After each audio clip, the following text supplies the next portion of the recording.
My name is Janet Hurley, and I am a physician with CHRISTUS Trinity Clinic Family Medicine. I was born in Pittsburgh, Pennsylvania, and I lived there until my freshman year of high school. Then I moved to Garland, Texas, and lived the rest of my childhood years there. That was a big culture shock, moving from inner city Pittsburgh to just the charm of Texas itself. One thing that my grandparents always taught me together was how you can achieve a great deal if you put your heart to it. I always loved biology. All the way from middle school, I was part of the science club, and once a week we would dissect something. We did a fetal pig, we did a cow's eye, we did a fish, a frog, and it was very, very fascinating. Now, for a while, though, I got a little confused about what can I do with biology. No one in my family had ever even gone to college, so I never really thought very much about going beyond standard college to doing something else.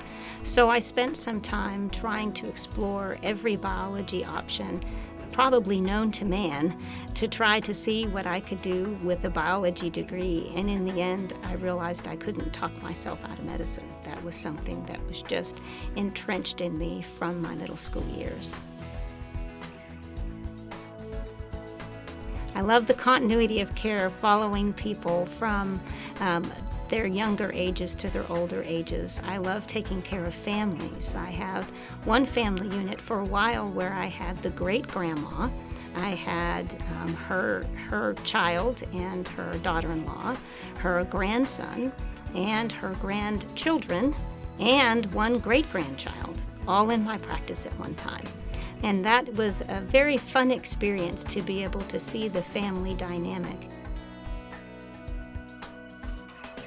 I was very familiar with one of the physicians at Trinity Clinic White House through my experiences with the Texas Academy of Family Physicians.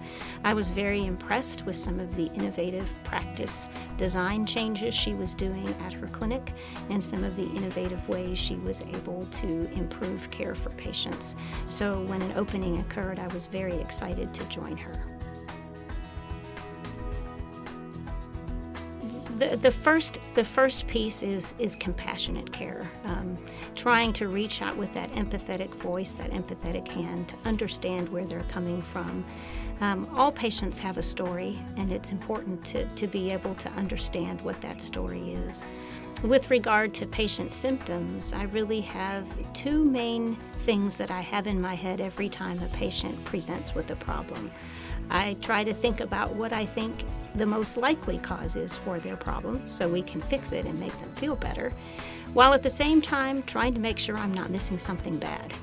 And so a lot of times we're able to make the patient feel better with a lot of different treatments and do what we need to do to make sure we're not missing something bad. And that makes them feel better, and that helps me sleep well at night.